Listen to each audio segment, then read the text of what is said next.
Crime petrol सतर्क की तरफ से सभी दर्शकों को दिवाली और नए साल की ढेरों शुभकामनाएं। एक ऐसा केस जिसमें ना तो कोई कत्ल हुआ और ना ही कोई खून खराबा, पर एक चौंकाने वाला जुर्म जरूर हुआ था जिसकी तहकीकात काफी घुमावदार थी, रोमांचक थी और तनावपूर्ण भी।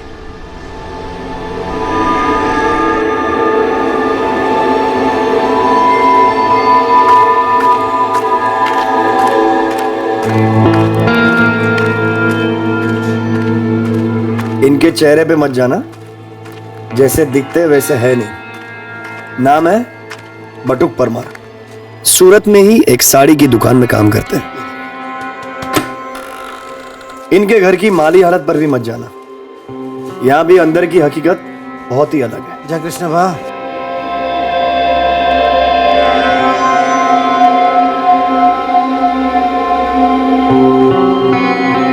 घर में पत्नी है अल्पा परमार, माँ है कोकिला परमार, एक बेटा है दीपेश परमार और एक बेटी है पारुल परमार।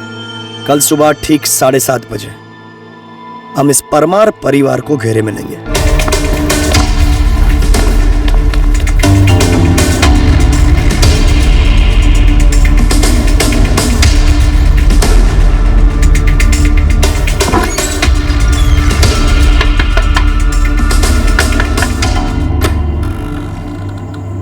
जी क्राइम ब्रांच, आयकर विभाग। बात શું છે? बटुक भाई परमार का घर यही है। जी, पर आप लोग यहाँ क्यों आए हैं? अरे भाई बात क्या है, कुछ तो बताओ। और भी कोई लोग हैं घर में? पीछे कोई कमरा वमरा? नहीं मैडम, और कोई कमरा नहीं है, बस इतने ही लोग हैं। बात तो बताइए। आइए आप सब लोग यहाँ एक तरफ आ जाइए। माजी आप भी प्लीज। ये बताइए घर में कितने फोन हैं? किस किस के पास में है? मेरे पास एक फोन है। मेरे पास भी है और मम्मी के पास भी है। पापा के पास भी है। सब फोन इकट्ठा करके अभी इनको दे दो।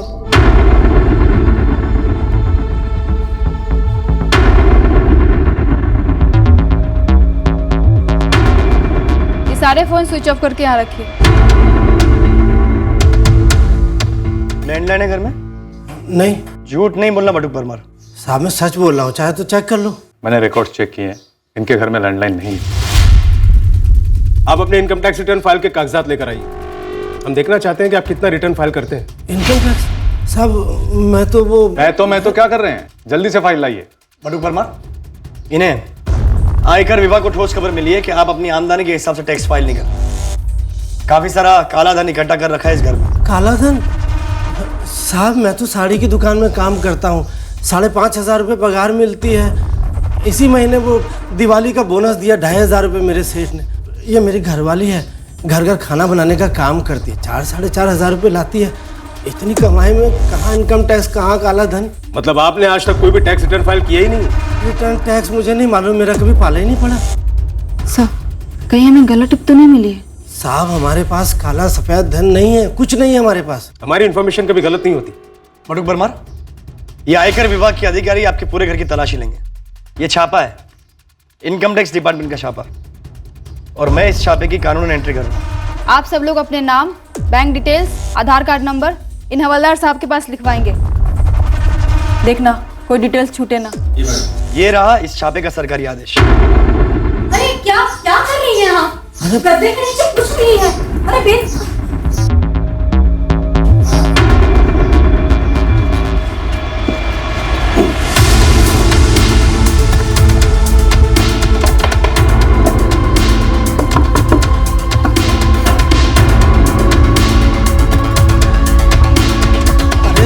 क्यों फालतू मत हमें?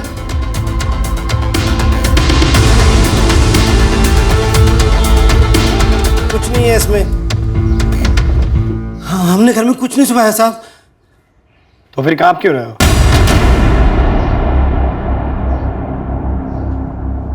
माजिए बैठ जाइए, और आप भी। सर,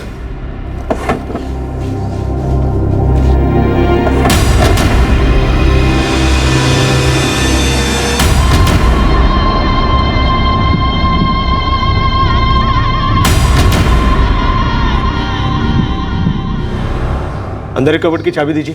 आइए चाबी? आइए आइए। चाबी तो पुराने सेठ के पास है। जहाँ मैं पहले काम करता था। क्या नाम है सेठ का? अरविंद सेठ, अरविंद भाई पारेख। आपके घर के अंदर ये कबर्ड है जिसकी चाबी किसी और के पास है? ये घर उनका है क्या?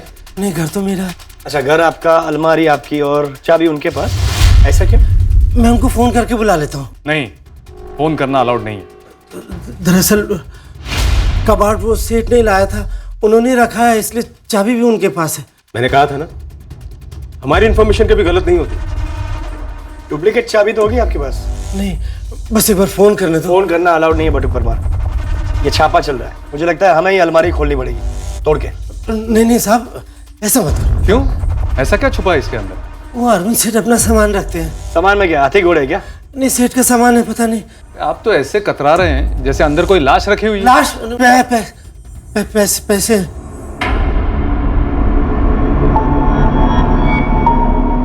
बटुक परमार जी, अब तो डुप्लीकेट चाबी दे ही दीजिए आप।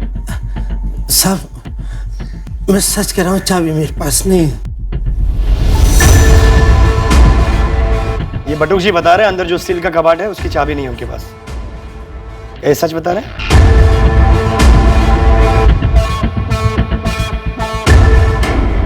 साहब, मैं आपके हाथ जोड़ता हूँ, एक बार अरविंद सेठ को फोन करने दो, वो आपको सब समझा देंगे। हमें सब समझ में आ गया बटुक परमार, हमारा रोज का काम है ये। आखिरी बार कह रही हूँ कि छापे के दौरान कोई कॉल जाएगा तो सिर्फ हमारी तरफ से।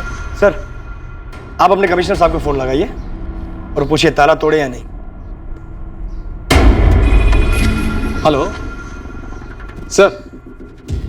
सर, यहाँ तो शक करने जैसा सब कुछ है। ठीक है सर, तो ताला तोड़ दें? Yes sir. हाँ सर, यही है। एक minute sir. Good morning sir. जी सर। Okay sir. जी सर, ताला तोड़ देते हैं और कबर्ड में से जो भी बरामद होता है उसकी एंट्री बटुक परमार के सामने रजिस्टर में करवा देते हैं।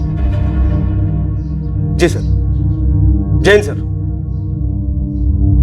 कमिश्नर साहब ने ताला तोड़ने के ऑर्डर दे दिए।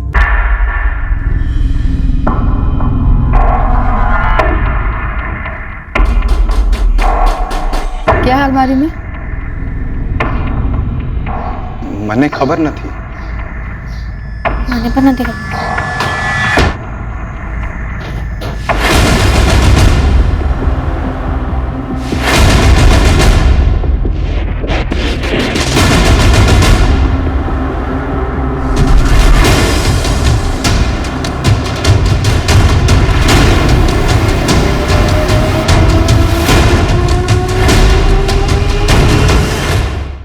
जाइए, घर में जो सबसे बड़ा बैग है वो ले आइए, उसकी भी एंट्री होगी और केस रजिस्टर होने के बाद बैग वापस लौटा दिया जाएगा।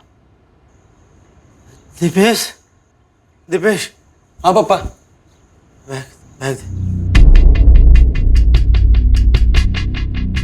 बैग दे। बैग ये रखा भाई।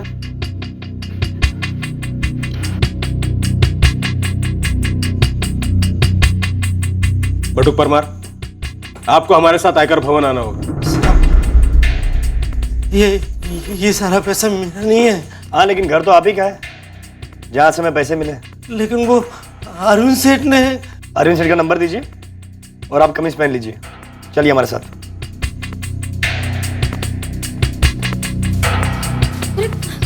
कहाँ ले जा रहे हैं? अब दीपेश पे कौन है? देखिए, हमारे आदमी आपके घर पे बाहर नजर रखे हुए हैं और जब तक बटुक भाई हमारे आदमी के साथ वापस न लौटे, आप में से कोई भी बाहर नहीं जाएगा।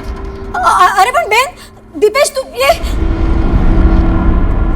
ये तुम्हारे अरविंद सेठ का फोन स्विच ऑफ क्यों आ रहा है? ऐसा तो नहीं है कि चुपके से छापे की खबर तुमने दे दी हो? लेकिन सर, ये कैसे पॉसिबल है? हमने इनके घर के सारे सेल फोन्स ऑफ करवा दिए थे और घर का कोई फैमिली मेंबर को बाहर भी नहीं जाने दिया था। कहीं कोई और फोन तो नहीं तुम्हारे घर में? नहीं साहब, मैं गरीब आदमी हूँ, वो मेरे पुराने सेठ थे, मैं उनकी नौकरी करता था, ये सारे पैसे उनके, मेरे नहीं। एक तरफ सरकार विदेश से सारा काला धन लाने में लगी और दूसरी तरफ तुम देश के अंदर ही ऐसी काली करतूत कर रहे हो। और कहाँ छुपा के रखे हैं पैसे? मुझे कुछ नहीं पता साहब, ये सारे पैसे अरविंद सेठ के हैं। तुम भी तो अरविंद सेठ के हो, एकदम वफादार। गरीब और कर भी कह सकता है मालिक। अच्छा, तो चुन चुन के पैसे तुम्हारे यहाँ क्यों छुपाए गए? मुझे कुछ नहीं पता, आप पता कर लो। जहाँ जहाँ भी मैंने काम किया, गले से 10 रुपए तक नहीं चुराए। मुझे लगता है कि हमें इस अरविंद भाई को आड़े हाथों लेना चाहिए। हमें लग रहा है तुम्हें फंसाया जा रहा है। तुम पे भरोसा कर रहे हैं, तुम्हें जाने दे रहे हैं। मालिक, मैं सच में बेकसूर हूँ। ये हमारे विभाग का पता है। अगर 10 बजे तक अरविंद सेठ ने हाजिरी नहीं दी तो केस तुम्हारे नाम पे दर्ज करना पड़ेगा। और फिर हमें तुम्हें अंदर करना होगा। जाइए, रिक्शा तक छोड़ दीजिए। ठीक, आइए।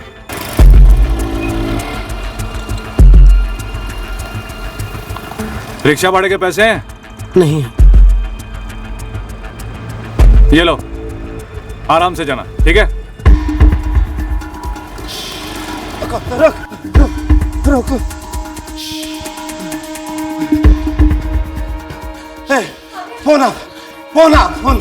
फोन जल्दी दे तू। अरविंद सेठ को तुरंत फोन करा, जल्दी दे। लेकिन पप्पा सारे फोन तो लेके चले गए वो लोग। ऐसे कैसे? अरे सुनिए, पापा। सुनिए, कहाँ जा रहे हैं? सुनिए तो।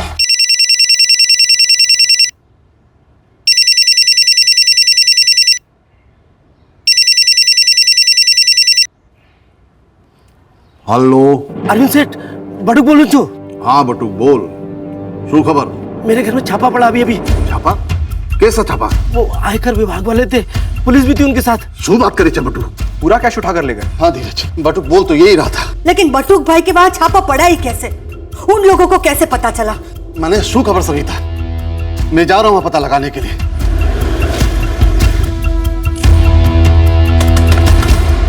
जय श्री कृष्ण अरविंद भाई। बटुक का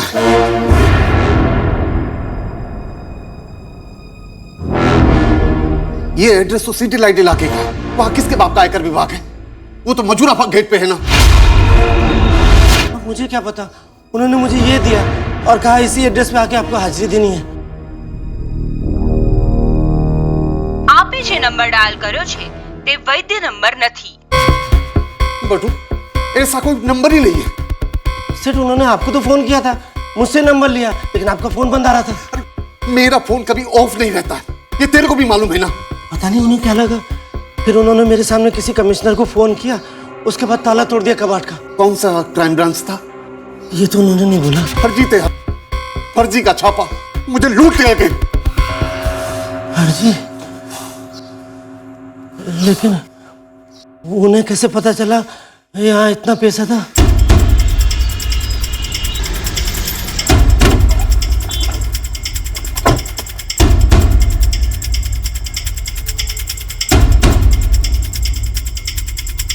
डेफिनेटली फ्रॉड है सर। योगेश गोटेचा नाम का कोई भी डिविजनल कमर्शियल ऑफिसर हमारे डिपार्टमेंट में है ही नहीं। तो भूषण जी, आज सुबह कोई आईटी रेड नहीं हुई? बिल्कुल नहीं। बटुक भाई परमार नाम के किसी भी आदमी के घर पर रेड करने के ऑर्डर हमें इश्यू हुए ही नहीं। और वैसे भी सुबह 7:30 बजे कौन रेड करता है? फर्जी छापा, फर्जी ऑर्डर। पैसे असली थे। कितने थे? 60 पेटी। 60 लाख कैश, मतलब सब ब्लैक? नहीं साहब, मेरी ज्वेलरी की दुकान है, धंधा केस में होता है, एक एक बिक्री की रसीद है मेरे पास। तो इतनी बड़ी रकम इनके घर में छुपाने की क्या वजह थी? छुपाई नहीं सर, महफूज रखे थे। मेरा तो दिवाली से पहले ही दिवाला निकल गया। सर, पूरे सिटीलाइट एरिया में ये पारस मनी कॉम्प्लेक्स है ही नहीं, जो एड्रेस इस कार्ड पे लिखा हुआ है। सर, योगेश गोटेचा नाम फर्जी है। आईटी डिपार्टमेंट ने ना तो इस तरह की कोई रेड प्लान की थी और ना ही इस नाम का कोई बंदा है उनका। आप दोनों और आप दोनों के परिवार वालों के अलावा और किसे ये बात मालूम थी कि इनके घर में इतनी बड़ी रकम रखी है? मुझे तो खुद ही पता नहीं था कि कितना पैसा है। कबाट भी अरविंद सेठ ने ही रखी थी, चाबी भी इन्हीं के पास थी, है ना सेठ? बटुक भाई, आप हमारे साथ चलिए, हमें वो रास्ता दिखाइए जहां वो लोग आपको लेकर गए थे और जहां चाय पिलाई थी। पक्का यही रास्ता था?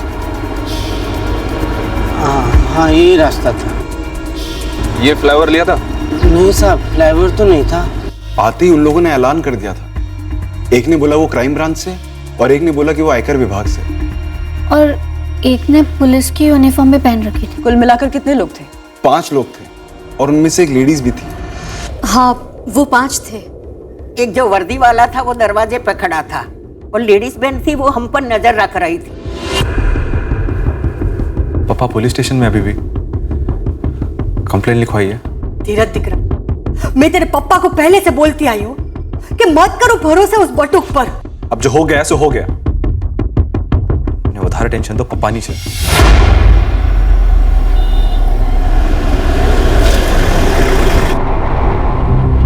यही थी क्या?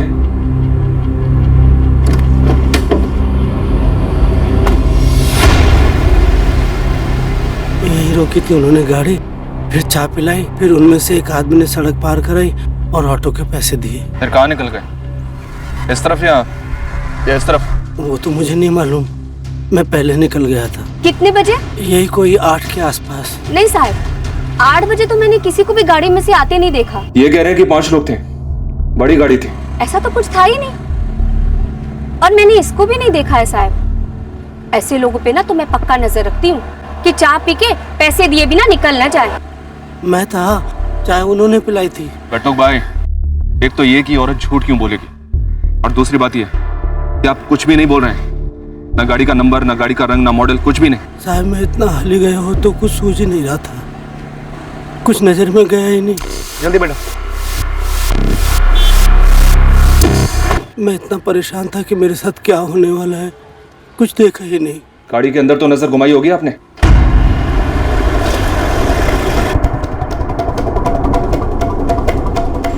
इन सारी गाड़ियों को ध्यान से देखिए. क्या इन जैसी कोई गाड़ी थी या कोई और थी?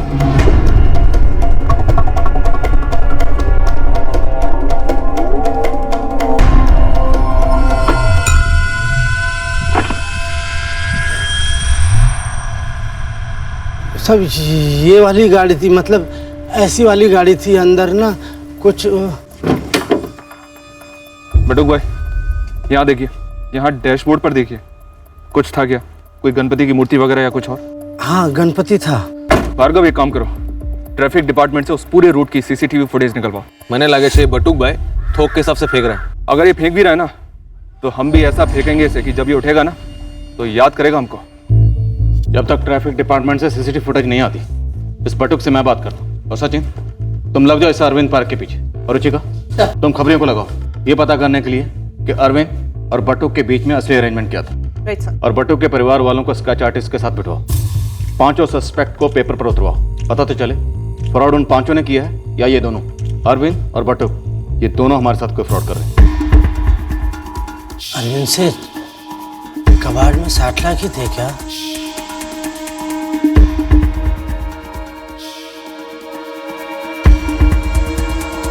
$60 लाख थे या ज्यादा थे? मैंने तो कभी पैसा देखा ही नहीं था, तो गिनता कैसे और क्यों? मुझे क्या फर्क पड़ता? गिन कर 60 पेटी थे साहब. सारे पैसों का हिसाब है मेरे पास. अगर इतना हिसाब किताब किया था तो आपको अपने घर पर रखना महफूज क्यों नहीं लगा? जमाना खराब है, ऊपर से रोकड़ा. मुझे लगा कि बटुक के घर को चोर वोर नहीं आएगा. पर चोर आया. पहले अरविंद सेठ का फरसाण का धंधा था, तो 8 साल में उनके साथ जुड़ा रहा. फिर वो 5 साल पहले उन्होंने सोने का कारोबार कर लिया, तो उसमें मेरी कोई ज़रूरत ही नहीं थी. लेकिन ज़रूरत तो पड़ी तुम्हारी अरविंद सेठ को, और तुमने वफादारी में इतना बड़ा खतरा मोल ले लिया. इसमें मेरी कोई मर्जी नहीं थी साहब. अरविंद सेठ बोले तेरे घर में पैसा रख रहा हूँ, तो मैं ना ही नहीं कर पाया. इतनी भी क्या मजबूरी थी? अरविंद सेठ के बहुत उपकार हैं मुझ पर और मेरे परिवार पर साहब, तो इसमें ना कहने की गुंजाइश ही नहीं. तुझे जरा भी फिक्र करने की जरूरत नहीं है. कबाट मेरी होगी, बंद रहेगी, चाबी हमेशा मेरे पास रहेगी. तो चलते नहीं? आसू बात को रहे तमें सेठ, ये घर भी तो आपकी मदद से खरीदा मैंने. उस कबाट में मैं पैसे रखूंगा. पैसे? हाँ, रोकड़ा. रोकड़ा? रोकड़ा मतलब? नहीं, पूछना तो नहीं चाहिए, जोखिम है ना. आप जैसी बिल्डिंग तो है नहीं जहाँ 24 घंटे पहरा लगा रहता है. चोरी की कोई सोच भी नहीं सकता. देख, मेरे को चोर लुटेरों से डर नहीं लगता. तो फिर सेठ मैं मैं वैसे सारे टैक्स भरता हूँ, लेकिन सरकार कभी खुशी नहीं होती. कभी ये टैक्स वो टैक्स, नए नए टैक्स लगाकर कंगाल करने पे तुली हम जैसे लोगों को. वो भी सही. मत देना अपनी मेहनत की कमाई का 1 पैसा. 1 पैसा मत देना. अरे पगले, ऐसा थोड़ी ना. टैक्स देना भी जरूरी है, जो मैं देता हूँ. वो क्या है, ये थोड़ा ऊपर के बचाएंगे, उन्हीं को मैं तेरे पास रखना चाहता हूँ. देख, अगर अपने घर में रखा, बाय चांस कभी वो छापा वापा पड़ गया तो बेकार में शर्मिंदगी हो। मेरी इज्जत का सवाल है। आपकी इज्जत सर आंखों पर, बेझिझक रखो आप जितना पैसा। बस तुझे एक काम करना। सुसेज और सीने होंगे तुझे अपने और अपने पूरे परिवार के। ये खबर बाहर नहीं जा सकती, कभी नहीं, किसी भी सूरत में नहीं। मेरी बाकी कसम खाता हूं मैं, किसी को कुछ नहीं पता चलेगा। मतलब ये पैसा ब्लैक का ही है? मुझे काला गोरा नीला पैसा कुछ समझ में नहीं आता। पैसा तो पैसा होता है साहब, बड़ी मुश्किल से कमाया जाता है। खून पसीने की कमाई चोरी करके ले गए, दिल जल के राख हो गया मालिक। दिल जल कर राख हो गया था या दिल में मैल आ गई थी? मतलब ज्यादा बन मत बटुक परमार, सीधे सीधे बोल। वो 5 लोग कौन थे जिनके साथ मिलकर तुमने ये पूरा ड्रामा रचा? फर्जी रेड का या कोई लोग थे ही नहीं? चल बोल। साहब मैं सच कह रहा हूं, मैंने अभी तक कोई झूठ नहीं बोला। कुछ बातें ना बोलना भी झूठ ही होता है। तुमने अभी तक ये नहीं बताया कि गाड़ी का मॉडल क्या था, गाड़ी का नंबर क्या था, गाड़ी का रंग क्या था, और वो चाय वाली वो भी तुम्हें नहीं पहचानती। बटुक पे मेरा पूरा भरोसा है साहब। पर हमें आप दोनों पर बिल्कुल भरोसा नहीं है। काला पैसा और भरोसा दोनों कभी दोस्त नहीं हो सकते। दूध का धुला हुआ तो मैं भी नहीं हूं, और ना ही कोई व्यापारी हो सकता है। हाँ, उस पर थोड़ा ब्लैक था पर पूरा नहीं। अगर ब्लैक पूरा होता तो मैं किस मुझसे शिकायत दर्ज करवाने आता? आपकी ये शिकायत भी तो ब्लैक को व्हाइट करने की उस साजिश का हिस्सा हो सकती है जिसमें आप दोनों शामिल हो। नहीं साहब, ये सही नहीं है। कहीं तो कुछ सही नहीं अरविंद भाई, वरना इतनी सीक्रेट बात घर के बाहर गई कैसे कि आपने बटुक के घर की अलमारी में लाखों रुपए रखे हुए हैं ताला लगाकर, वो भी कैश। मेरे घर में मेरे बेटे धीरज और मेरी पत्नी सविता के अलावा ये बात किसी को मालूम नहीं है। घर में सभी को पता था कबाड़ अरविंद सेठ का है, उनका सामान रखा है, लेकिन किसी को ये नहीं पता था उसमें पैसा रखा है और कितना। किसी ना किसी को पक्का पता था कि अलमारी में इतनी बड़ी रकम रखी। ये फर्जी रेड उसी का नतीजा है। इस केस में अब कई पेचीदा और चौंकाने वाले मोड़ आने वाले थे, खासकर उन 5 सस्पेक्ट्स को लेकर जिनके स्केचेस बनने वाले थे। और उसके पहले आया पहला झटका जब बटुक परमार का अतीत हमारे सामने आया। कोई सुनेगा तो वैसे ही हंस देगा साहब जी। तो सुना तेरा चुटकुला?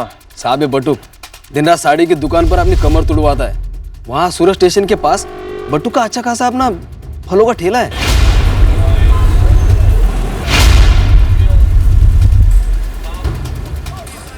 ये लो बटुक भाई, अच्छा मिलते हैं। हाँ? सलाम सलाम सलाम। इस फिरोज को ठेला 100 रुपए किराए पर दे रखा है, दिन की 100 की पत्ती। बड़ा अजीब। ठेला चलाएगा तो तनख्वाह से ज्यादा कमा लेगा। जय श्री कृष्ण मोहन भाई। जय श्री कृष्ण बटुक भाई। उसकी मिसेस अल्पा, वो भी वाकई में लोगों के घरों में खाना बनाती है। इस अरविंद भाई का बटुक के साथ हमेशा से सब सही रहे। हाँ साहब, मेहरबान मालिक, वफादार नौकर।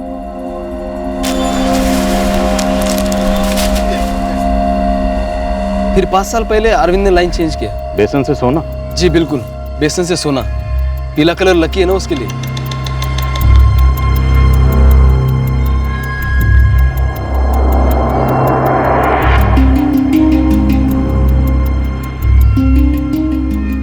सर झोल कहाँ हुआ होगा? क्या इन दोनों के बीच कोई मिली भगत हो सकती है? सच नहीं, ये जो 5 लोग आए थे हो सकता है इन्हें अरविंद पारेख ने भेजा, या फिर ये भी हो सकता है ये खुद बटुक परमार के अपने ही लोग, या फिर इन्हें अरविंद पारेख के बेटे धीरज पारेख ने भेजा। साहब एक बार इन 5 की स्केच बाजार में घूमेगी ना तो मुश्किल नहीं होगा पता करने में, मतलब ये है कौन, ये है भी या नहीं।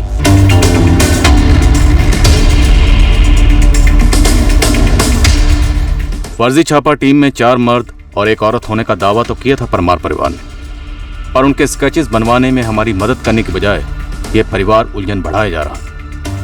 हमें ये भी लगने लगा था कि इनसे स्केचेस बनवाना शायद वक्त की बर्बादी होगी। सर इन 5 लोगों की थ्योरी अपने आप में ही फेक लग रही। हर कोई अलग अलग हुलिया बता रहा है इन 5 लोगों का। और बटुक परमार ने हमें जो रूट पता है, जो टी स्टॉल बताई, कुछ भी हकीकत से मैच नहीं कर रहा। और सर सीसीटीवी फुटेज देखते वक्त भी बटुक परमार उस गाड़ी को नहीं पहचान पाए जिसमें वो लोग उसे लेके गए थे।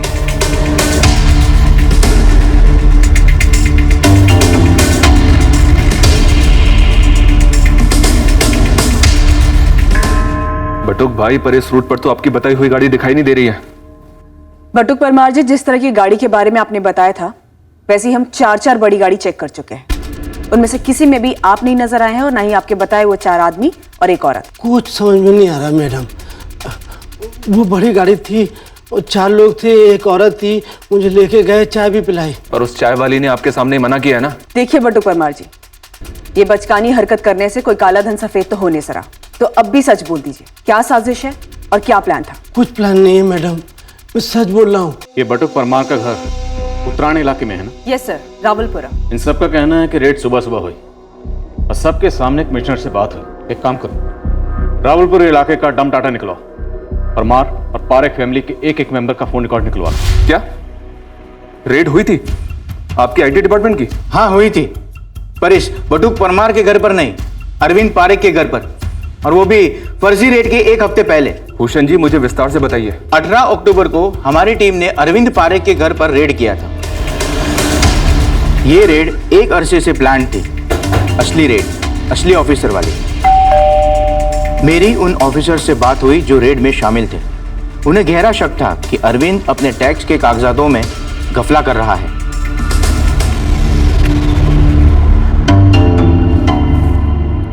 सर जी, मैं आपसे कह रहा हूं सारी फाइलिंग बिल्कुल सही है। मैं सारे टैक्सेस समय पे दे देता हूं।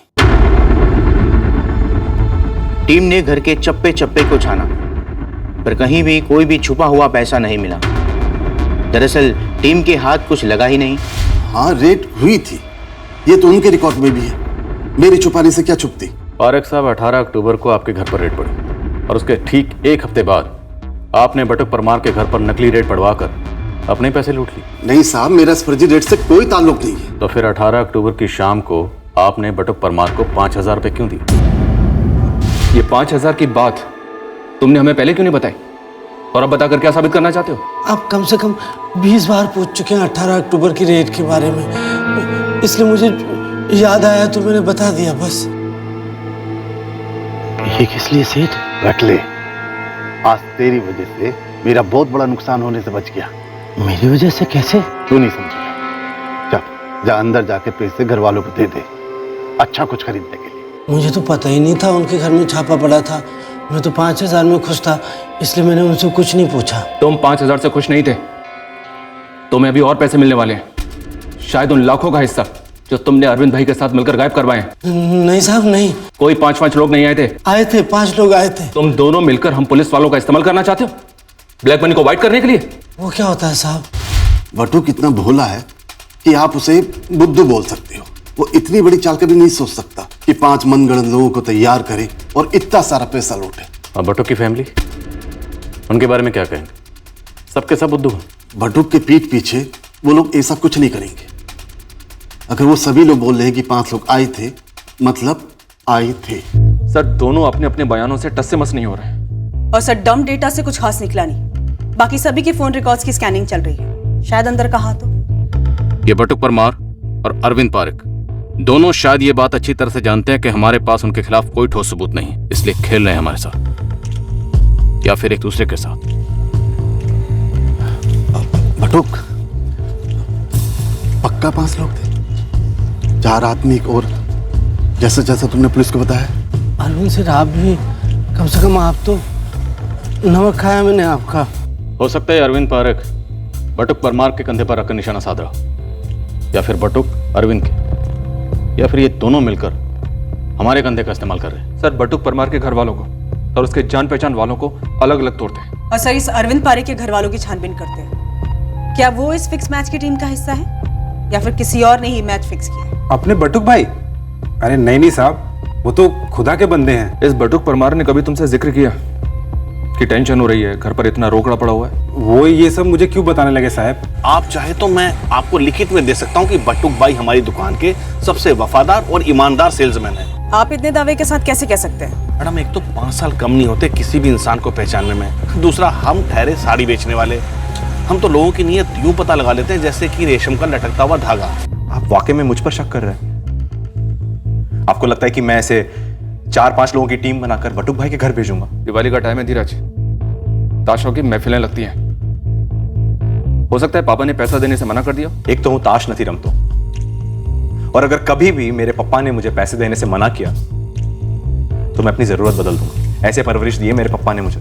मुझे तुम लोगों से ये उम्मीद नहीं थी कि तुम लोग मुझे झूठी करार दो। ऐसी बात नहीं है कोकिला जी, जब तक सच सामने नहीं आ जाता हम हर मुमकिन संभावना टटोलते हैं। तो क्या मैं 5 लोगों की कहानी बनाऊंगी? मैं इतनी चालाक होती तो जवानी में 2-5 करोड़ तो ऐसे ही कमा लेती। तो झूठ कौन बोल रहा है? करोड़पति अरविंद पारेख। अब उनके बारे में क्या बताऊं मैं? सेठ लोग हैं, मेरे बेटे पर उनकी बहुत मेहरबानियां है और हम पर भी। तो आपको बटुक भाई पर शक है? शक नहीं, यकीन है।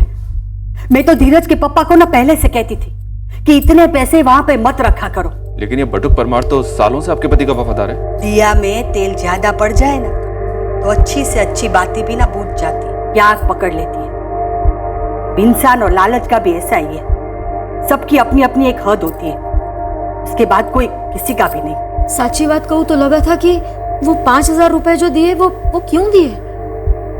मैंने पूछा तो बोले ऐसे ही। पर आपको अजीब क्यों लगा? बटुक परमार तो कह रहे थे कि पहले भी कई बार दिए, हजारों लाखों में दिए घर खरीदने के लिए। वो 5 वर्ष पहले की बात है मैडम, और तब जितने भी दिए हो काम भी उतना ही करवाया। हम लोग गरीब जरूर हैं मैडम, पर झूठे नहीं हैं। हमारी आंखों के सामने वो 5 लोग थे, 4 भाई और 1 बहन। और अगर ये बात आप लोगों को झूठ लग रही है ना तो असली लोग कभी पकड़े ही नहीं जाएंगे। लकी ने आप पूछो तुमने। दिपेश फिर से सोच ले, पक्का? 100% पारो, बहुत हो गया। सच जो है वो सामने आना ही चाहिए। हम केस के ऐसे पड़ाव पर थे जहां ये 5 फर्जी लोगों की शिकायत ही फर्जी लगने लगी थी। हम लगभग ये मान चुके थे कि कोई रेड हुई ही नहीं थी जब कहानी एकदम से घूम गई। पर क्या ये कहानी वाकई में घूमी थी या घुमाई गई थी, ये साफ होना अभी बाकी था। बोलो। दरअसल उन लोगों ने किसी कमिश्नर को फोन किया ही नहीं था। तुम्हें कैसे पता? मैंने देखा था सर, अपनी आंखों से। उस आदमी ने किसी को डायल ही नहीं किया था। हेलो। जब वो दूसरा बंदा भी बोला तब भी मेरी नजर उसकी स्क्रीन पर थी, कोई कॉल चल ही नहीं रहा था। ओके सर, ताला तोड़ देते हैं। सर तब इतना हिला हुआ था मैं कि सूझा ही नहीं कि आपको बताऊं, पर ऐसा अब लगता है कि बताना चाहिए। कहीं उस फर्जी फोन कॉल की तरह कि पूरे 5 लोगों की कहानी भी फर्जी तो नहीं? नहीं सर, ये कोई कहानी नहीं है। दिपेश, तुम कॉलेज में पढ़ते हो, स्टूडेंट हो, बेकार में ही अपना फ्यूचर क्यों खराब कर रहे हो तुम? कसम खा के कहता हूँ कि 5 लोग आए हुए थे, और उतने ही नहीं सर, मेरी बहन पारुल है ना, वो फाइन आर्ट्स की स्टूडेंट है, वो 5 के स्केच बना के दे सकती है आपको। मैम, हम सब आपके स्केच आर्टिस्ट के सामने डरे हुए थे, कुछ भी बोले जा रहे थे। इनमें से कोई भी स्केच ठीक से नहीं बनी। तो तब के तब क्यों नहीं बोला? दिपेश ने बताया होगा ना, हम हद से ज्यादा डरे हुए थे। लेकिन अब हमने सोचा अब बस, अब और नहीं।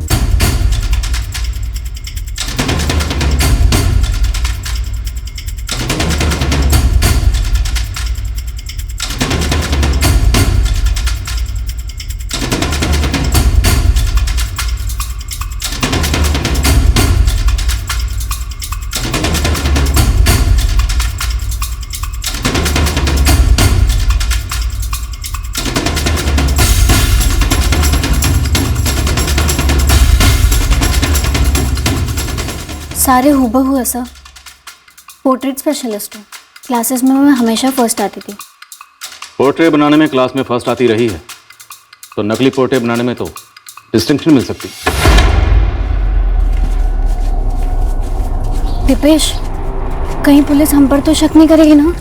बिल्कुल कर से, काम है उनका शक करना, पर हमने अपने सर से सारा बोझ उतार दिया, उनको सब कुछ सच सच बता दिया हमने। अब कोई डरने का कारण नहीं बचा। हो सकता है 5 पारुल की कल्पना हो, कोई इमेजिनेशन। हकीकत में ये 5 हमें कभी मिले ही ना। सर, सभी तरफ से लोग हमें घुमाने की कोशिश कर रहे हैं, इस उम्मीद में कि हम गोल गोल चक्कर काटते रहेंगे और ये केस अपने आप हवा हो जाएगा। सर, अगर 1 मिनट के लिए पारुल और दिपेश की बात को सच माने तो, और इन 5 के लिए सर्च ऑपरेशन लॉन्च करते हैं सर। हो सकता है सबके सब हिस्ट्री शीटर्स हो, शायद पहले भी ऐसे फाइनेंशियल फ्रॉड्स किए हों, फर्जी अवतार में माहिर हो।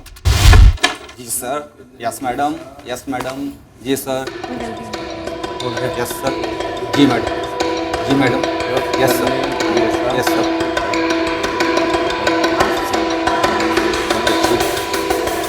चलो शुरू। कितने फोन है घर पर, किस किस के पास में फोन है? जितने भी फोन हैं सब ऑफ करके इनको दे दो। इनको नहीं, उनको।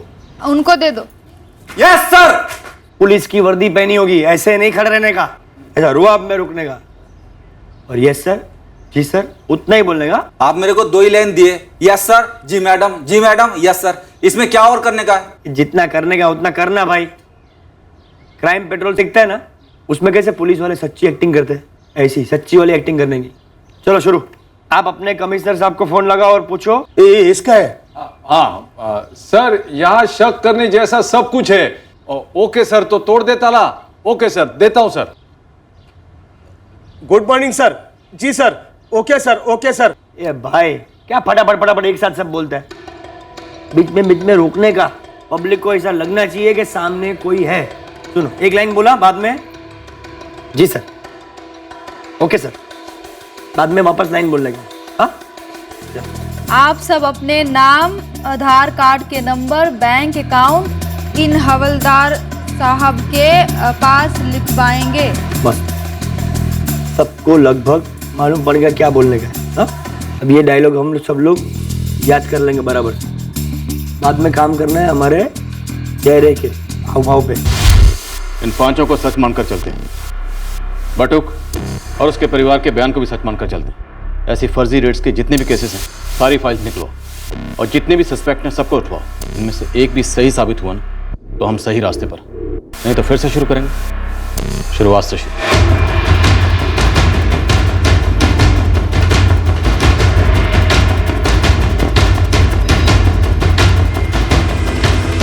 केस की शुरुआत में हमने इन किरदारों को मनगढ़ंत माना था और उसके बाद उन्हें सच मानकर ढूंढना शुरू किया।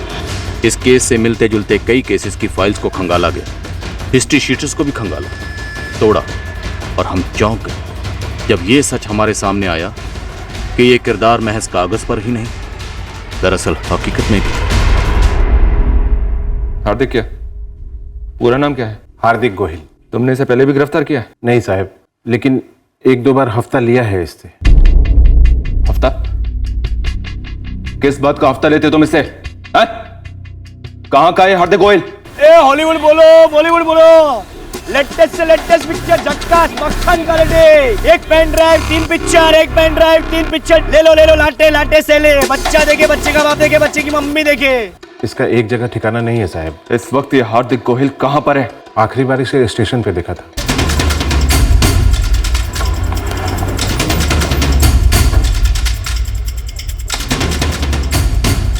ए सुनो, इसको पहचानते हो? हाँ, ये तो अपना हार्दिक डीवीडी है। कहाँ मिलेगा? साहब कभी कभी यहीं इसी कोने में अपना ठेला लगाता था, पर आजकल गायब हुआ है कई दिनों से। कोई लफड़ा किया इसने? इनको ध्यान से देखो, इनमें से किसी को पहचानते हो?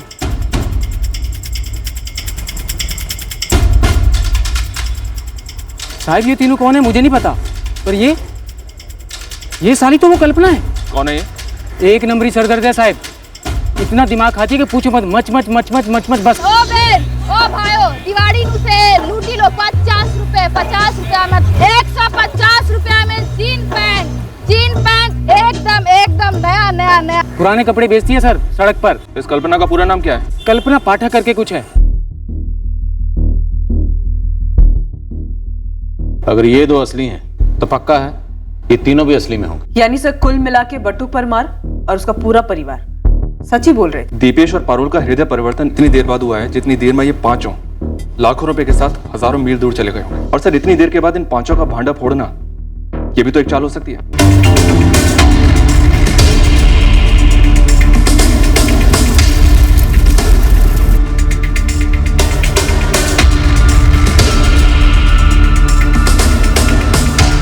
वक्त आ गया है, आपस में माल बांट लेते हैं और अपने अपने रास्ते नाप लेते हैं।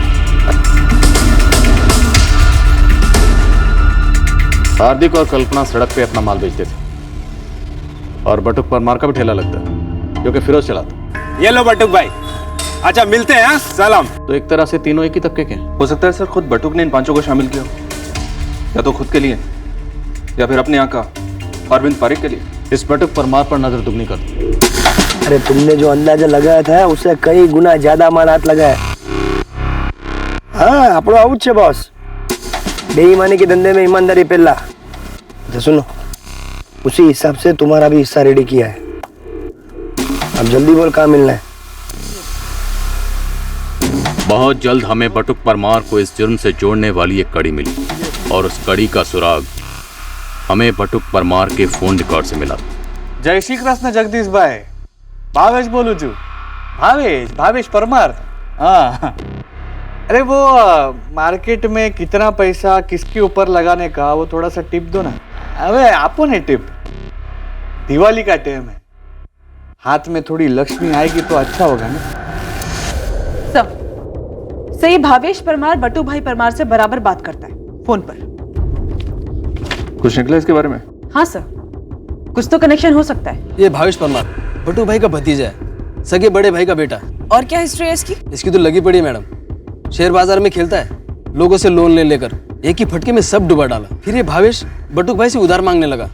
बटुक भाई उसे अरविंद भाई के पास लेके गए। कहीं इस फर्जी छापे का सूत्रधार यही तो नहीं? उसी से पूछ लेना मैडम आपके अंदाज में। चुपचाप उठा लो इस भावेश परमार को पहले इसे मिठाई खिलाएंगे फिर भी नहीं बोला तो इसे पिटाई खिलाएंगे। जरा पता तो चले ये मैच का ओपनिंग बैट्समैन है या फिर 12वां प्लेयर। हमें उम्मीद तो यही थी कि भावेश परमार के मुंह से पूरी टीम के नाम अनाउंस होंगे जो हमारे साथ गेम खेलते आए थे। हम पक्का नहीं थे कि क्या ये कोई गेम थी ब्लैक मनी को फाइट करने की। अब इस केस में कई हैरत अंगेज पड़ाव आने वाले थे। दरअसल ये एक बहुत ही बारीकी से रची गई साजिश थी। इस साजिश का राजा कौन था मोहरा कौन ये अभी सामने आना बाकी था। 4 महीने पहले 4 लाख से पेट नहीं भरा तो 1 महीने पहले तूने अरविंद भाई से फिर से 2 लाख मांगे। सही है ना भावेश? सही है। पहले बट्टू काका ने इंतजाम करके दिया था लेकिन दूसरी बार साफ मना कर दिया। बोले अरविंद सेठ से खुद मांग लो। भावेश पैसों की बावड़ी नहीं है मेरे आंगन में कि जब दिल किया फेंक दी बाल्टी। अभी 3 महीने पहले 4 लाख दिए थे ना। आप भी धंधे वाले हो समझो ना धंधा अच्छा जम रहा है। अगर 2 लाख रुपए मिल जाएंगे ना तो मेरा धंधा कहां से कहां चला जाएगा। सेठ आपके सारे पैसे टाइम पे लौटा दूंगा। उसको तो मैं लेकर ही रहूंगा भावेश। इस वक्त हाथ थोड़ा टाइट है दिवाली सर पर है रोकड़ा है ही नहीं मेरे पास। ये जो तेरा भतीजा है ना यही सही आदमी नहीं है। सिर्फ तेरे कहने पे मैंने भावेश को 4 पेटी दी है। मैंने पता लगाया शेयर बाजार में सट्टेबाजी में सारा पैसा डूब गया। कोई बिजनेस शुरू नहीं किया उसने। मुझे तो जरा भी अंदाजा नहीं था अरविंद सेठ। मेरी 4 तो धंस गई और ऊपर से हिम्मत जो है नहीं और 2 लाख मांग रहा था मेरे। लेकिन साहब भावेश इतना भी बदमाश नहीं है कि अपने ही काका के घर में ऐसे नकली छापा पड़वाए। अब किसी की शक्ल से कहां पता चलता है कि वो कितना बदमाश है। खुद को ही देख लो। सबका कहना है कि बटुक बड़ा सीधा है बड़ा भोला है। हमारे सेठ भी यही कहते हैं और लगते भी हो। लेकिन पूरी पॉसिबिलिटी है कि अपने भतीजे भावेश के जरिए ये रेट तुमने डलवाई।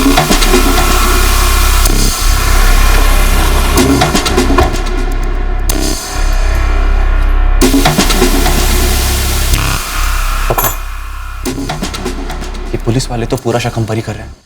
आपका और मेरा पीछा तो कर ही रहे थे अब तो ये लोग मम्मी का भी पीछा कर रहे हैं। ये लोग तो दुकान पर भी नजर रख रहे हैं। मैंने शायद बटुक के पैसे रख के गलती कर दी। बहुत ही मोटी गलती था मैं कह रही पुलिस पे कंप्लेन करके। ये तो वही वाली बात हो गई ना कि आ बैल और मुझे मार। एक मिनट साहब। जो एक तो ना ही मैं ये बट्टू काका की टीम में हूं और ना ही मैं अरविंद सेठ की टीम में हूं। और ये 5 लोग कौन है ये क्या करते हैं मेरा इनसे कुछ लेना देना नहीं है। लेकिन लेन देन तो लाखों का हुआ है भावेश और सट्टा बाजार में लाखों सिक्कों जैसे उछलते हैं और पानी जैसे बहते हैं। अगर मेरे हाथ लाखों लग गए होते तो क्या मैं लल्लू जैसे आप लोगों के हाथ में आ जाता? अगर तू लल्लू नहीं है ना तो लल्लू हम भी नहीं है भावेश। अब सीधी तरह से बोल अरविंद भाई ने अगर तुझे उधार नहीं दिया तो कितने लाख का कमीशन दिया इस रेट के नाटक को रचने के लिए? मतलब काश ये बात सच होती और काश कमीशन नहीं सारा का सारा माल मेरे हाथ में लग गया होता। कम से कम ऐसे खाली हाथ आपके सामने बैठकर गिड़गिड़ाना तो नहीं पड़ता था कि मैं बेकसूर हूं। सारे सस्पेक्ट पर से नजर एक पल के लिए भी नहीं हटी। लेकिन शायद सबको यह बात मालूम थी कि उन पर हमारी नजर है और शायद इसीलिए वो लोग हर कदम सोच सोच कर रख रहे थे। हाँ भाई, जरा देखो तो आप इनको जानते हैं क्या? हमें अगला सुराग जो मिला वो इन्हीं 5 लोगों में से एक के बारे में था। अरे हाँ तो राजू भाई है, राजू भाई झाला। कौन है राजू भाई? ये राजू भाई चाबी बनाता है, चाबी बनाने का काम करता है। अपनी साइकिल पे ही पूरी दुकान लेके घूमता रहता। चाबी चाबी।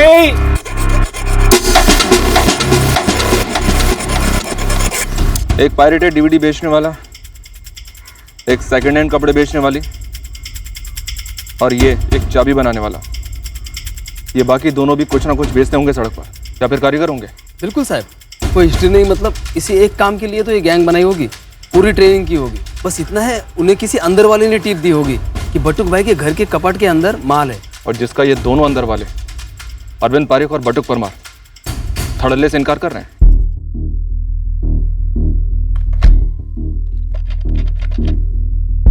कौन बोल रहा है? मैं क्राइम ब्रांच से assistant sub inspector Ruchika Thakkar बोल रही हूँ। क्या काम है मैडम? पहले नाम तो बोल अपना, फिर मैं काम बोलती हूँ। हितेश। भावेश परमार को कैसे जानता है तू?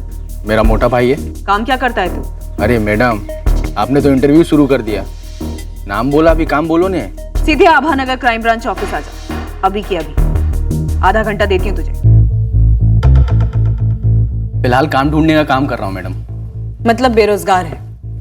फिर तो पैसों की कमी भी होगी। कहीं आप बट्टू काका के घर पे हुई चोरी में मुझ पे शक तो नहीं कर रहे हैं ना? ऐसा कोई कारण है कि मैं तुझ पे शक ना करूं? अरे क्या मैडम, खबर मिलते ही होश उड़ गए थे मेरे कि बट्टू काका के पास इतने पैसे थे। चला हमको ही कुछ दे दिया होता ने, ऐसा लुटाने के बजाय। वो पैसे तेरे बट्टू काका के नहीं थे? हाँ, खबर पड़ी मैंने, वो अरविंद सेठ के पैसे थे। तुझे कैसे पता? भावेश ने बताया मुझे। मतलब तुझे पहले से नहीं पता था कि उस कबर्ड में पैसे हैं? अरे मैडम, अभी तो बताया ने, भावेश ने बताया तब जाकर मुझे पता चला। उसके पहले ये कबर्ड और उसके अंदर के पैसे, इन सब चीजों के बारे में कुछ पता नहीं था मुझे। यकीन कीजिए। यकीन करना तेरा थोड़ा मुश्किल है। शायद तू भी तेरे भावेश भाई के साथ मिलकर इन सब प्लान में शामिल हुआ हो। मेरा दूर दूर से इस सब से कोई वास्ता नहीं है, ना ही मेरा ना मेरे भाई का। तू इतने यकीन के साथ कैसे कह सकता है कि तेरा भावेश भाई इन सब में शामिल नहीं है? अरे मोटा भाई है मेरा। हाँ मानता हूँ बिजनेस में थोड़ा डाउन चल रहा है, और इसका मतलब ये थोड़ी ना क्रिमिनल है। 25 अक्टूबर को तू क्या कर रहा था? घर पे, बाहर था, याद नहीं है। तेरे जैसे 1.5 शाणों को जब उल्टा लटकाते हैं ना, तो पिछला जन्म भी याद आ जाता है। हाँ तो लटकाओ ने मैडम, मुझे भी तो खबर पड़े पिछले जन्म में ऐसा क्या पाप किया था जो इस जन्म में पनौती चल रही है। बारी बारी से इस हितेश की एक एक मूवमेंट पे नजर रखो और एक एक घंटे की रिपोर्ट लाके मुझे दो। जी मैडम। शाना है, थोड़ा समझदारी से, 1 सेकंड के लिए भी नजर से ओझल ना हो पाए।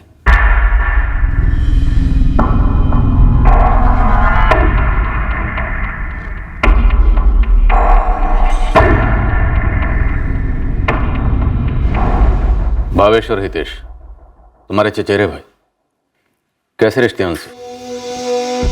अच्छे हैं सर, मतलब एक दूसरे घर में आना जाना होता है। कभी बात बात में उनके सामने मुंह से निकल गया कि घर में जो बंद अलमारी पड़ी है उसमें इतने ज्यादा पैसे? नहीं सर, नहीं। तुम दोनों को मालूम था कि उस अलमारी में इतने ज्यादा पैसे? वो हमें अंदाजा था, लेकिन हमने कभी उस बारे में बात नहीं की। कभी आपस में भी बात नहीं की हमने। खुशखबरी है साहब, बाकी दोनों पंटोरों का पता लग गया है और उस हार्दिक डीवीडी के घर का भी पता लग गया है। इसका एड्रेस मैसेज कर, और सुन गोविंद, हिलना मत वहां से, मैं पहुंच रहा हूं।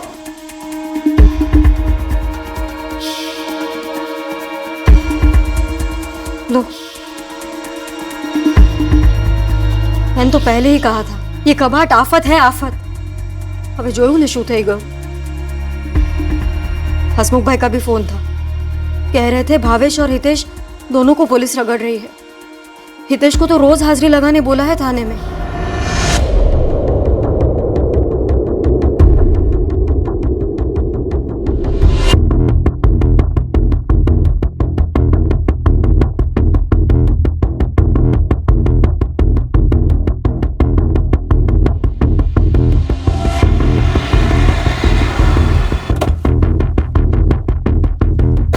ये रमन प्रजापति है, मेरे लड़कों ने पता लगाया। ये करता क्या है? कबड्डी है साहब। डब्बा बाटली पस्ती वड़ो।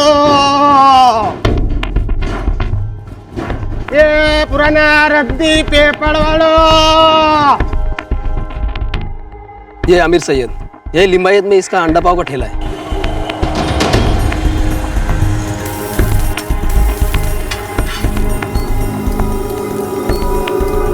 मतलब एक तरीके से सबके सब ठेले वाले ही हुए, बटुक परमार के तबके के। हाँ, ऐसा बोल सकते हैं। इस हार्दिक गोयल का घर कौन सा है? यहाँ से दूसरी गली है, लेकिन इस वक्त बंद है।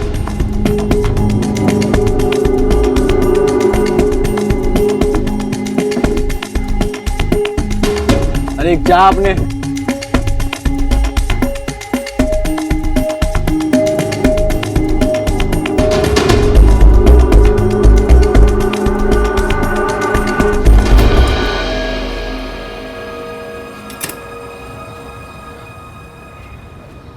नमस्ते साहब। तुम्हारे भाड़ुआ हार्दिक गोयल अकेला रहता है यहाँ? रहता था साहब, और हाँ अकेला ही था।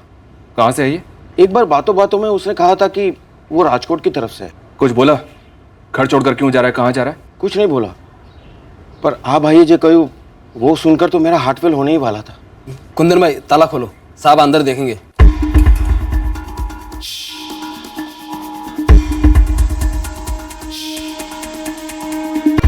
सब कुछ समेट कर गया? साहब उसके पास ज्यादा सामान था नहीं तो वो ले गया होगा। तो ठीक 26 अक्टूबर को घर खाली कर गया? 25 को जब मैं घर पे था तो हार्दिक आया था मेरे पास। ये आपके घर की चाबी। हम अचानक हार्दिक राजकोट लौट रहा है क्या? नहीं, सूरत के बाजू में एक नए काम की बात चल रही है ना, तो वही काम पक्का करने जा रहा हूँ।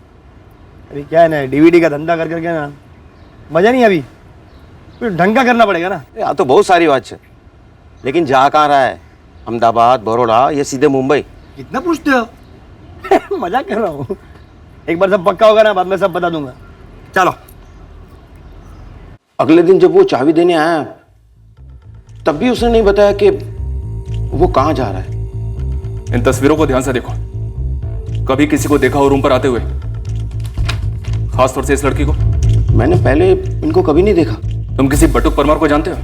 नहीं साहब। एक पायरेट डीवीडी वाला, एक सेकंड हैंड कपड़ा बेचने वाले, एक कबाड़ वाला, एक चाबी वाला और एक अंडापा वाला, ये पांचों मिलकर लाखों का चूना लगा गए और कोई हिस्ट्री नहीं। सूरत में भी नहीं मिली सर, राजकोट भी डिटेल्स भेजी, लेकिन अब तक वहां से भी कोई इन्फॉर्मेशन नहीं। ये पांचों सड़क पर अलग अलग धंधे करते थे, तो जाहिर सी बात है ज्यादा पढ़े लिखे तो होंगे नहीं, पर फिर भी क्राइम ब्रांच की एक्टिंग, आईटी वालों की एक्टिंग कैसे?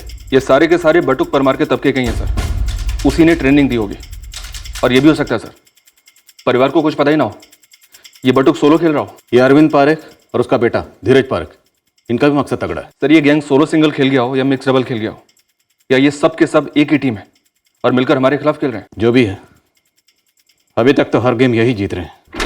सर हितेश की ट्रैकिंग में कुछ काम का निकला है। जल्दी बोलो रुचिका, हमें इस केस में अब ब्रेक थ्रू मिलना ही चाहिए। सर ये फोटोज।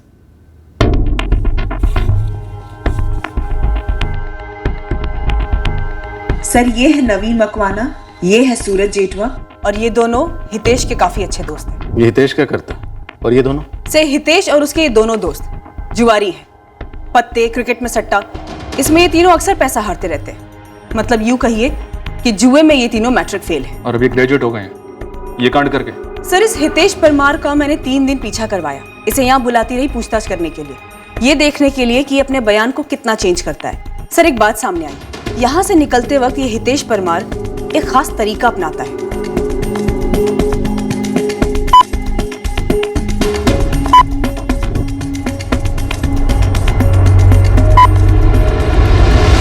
सर जब जब ये हितेश परमार यहाँ आता है पूछताछ के लिए, सबसे पहले ये अपना फोन स्विच ऑफ करता है और यहाँ से निकलते ही फोन ऑन करता है और इसकी बात शुरू हो जाती है लगातार।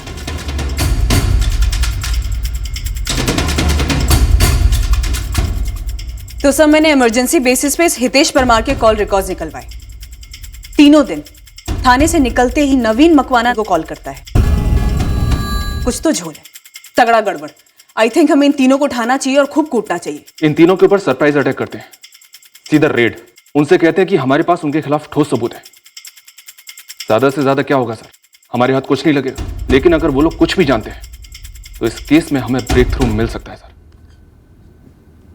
साहब पहली बात तो ये कि मैं इनमें से किसी को भी नहीं जानता, और दूसरी बात आप मुझे ये बताइए कि मुझसे ये सवाल क्यों पूछा जा रहा है? क्योंकि हमें लगता है कि बटुक परमार के घर जो नकली रेट डाली गई इनकम टैक्स की, जिसमें लाखों लूटे गए, उनमें से एक हिस्सा तेरा भी है। और इस बात के हमारे पास ठोस सबूत है। क्या?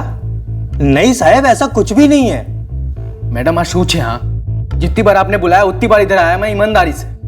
हर बार आपने वही 5 स्केच दिखाए। मैंने कितनी बार बोला कि मैं नहीं जानता हूँ इन लोगों को। लेकिन नवीन मकवाना तो कह रहा था कि तू जानता है उन 5 को। नवीन ऐसा क्यों बोलेगा? मैं जानता ही नहीं उन लोगों को। थाने से बाहर निकलते ही हितेश अपना फोन स्विच ऑन करता था और फिर तुम्हें क्या बोलता था? पुलिस सिर्फ उन 5 पर शक कर रही है, हम सेफ हैं। ये हम सेफ है का क्या मतलब साहब? मैं, हितेश और सूरज अच्छे दोस्त हैं और रोज फोन पर बात होती है। हमने वाकई में कुछ नहीं किया है। साहिब, आप लोगों को बहुत बड़ी गलतफहमी हुई है। मुझे रेट वेट के बारे में कुछ भी नहीं मालूम था। सूरज, बता दे, नवीन मकवाना और हितेश परमार को क्या हिस्सा मिला, और सबसे बड़ा हिस्सा किसके हिस्से में आया? हार्दिक, कल्पना, रमन, राजू, आमिर, सब ने तुम्हारा नाम लिया। और रही हार्दिक की बात, उससे तो तेरा डायरेक्ट कनेक्शन। साहब, ये नामुमकिन है। क्यों? क्या लगता था तुम्हारे दूसरे फोन के बारे में हमें कुछ नहीं पता?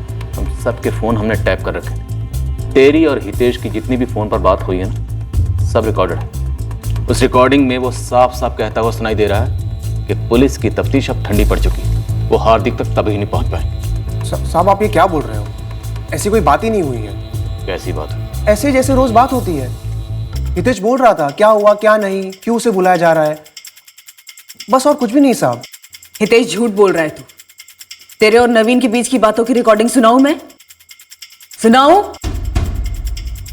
हमने तुक्का फेंका था, सही में तुक्का, लेकिन तुक्के से ही तीर सीधा निशाना चीर गया। एक बात पहले ही बता दो, प्लान पूरा बताना, आधा अधूरा नहीं, समझे? चलो हो जाओ शुरू। कसम से बोल रहा हूँ साहब, हमें रेट वेट के बारे में कुछ मालूम नहीं था। हम तो बस चोरी का सोच रहे थे। चोरी का प्लान था? प्लान था साहब, लेकिन फेल हो गया नहीं। हमने तो कुछ किया ही नहीं। हाँ बोल हितेश, શું થયું? यार नवीन, अपना प्लान का रॉकेट तो फुस हो गया यार, उड़ा ही नहीं। कोई और 5 लोग आए और पासूत्री बम फोड़ के चले गए। अरे हाँ, मैंने खबर पड़ी यार कि 5 लोग थे फर्जी रेड में, लेकिन साले थे कौन? अरे 5 लोगों के हाथ से बनी फोटो दिखाई मैंने। जो कोई हार्दिक गोहिल करके है और उसके साथ एक लड़की है कल्पना पाठक, और राजू करके कोई है, साथ में 2 लोग और भी हैं, पर पुलिस को उनके नाम नहीं मिले अभी तक। यही तो बात होती थी ना हमारी साहब। हम तो बस प्लानिंग में ही रह गए और कोई और चिड़िया खेत चुग कर उड़ भी गई। हम ये कबूल करते हैं कि हमने इसके बट्टू काका के घर को लूटने का प्लान बनाया था।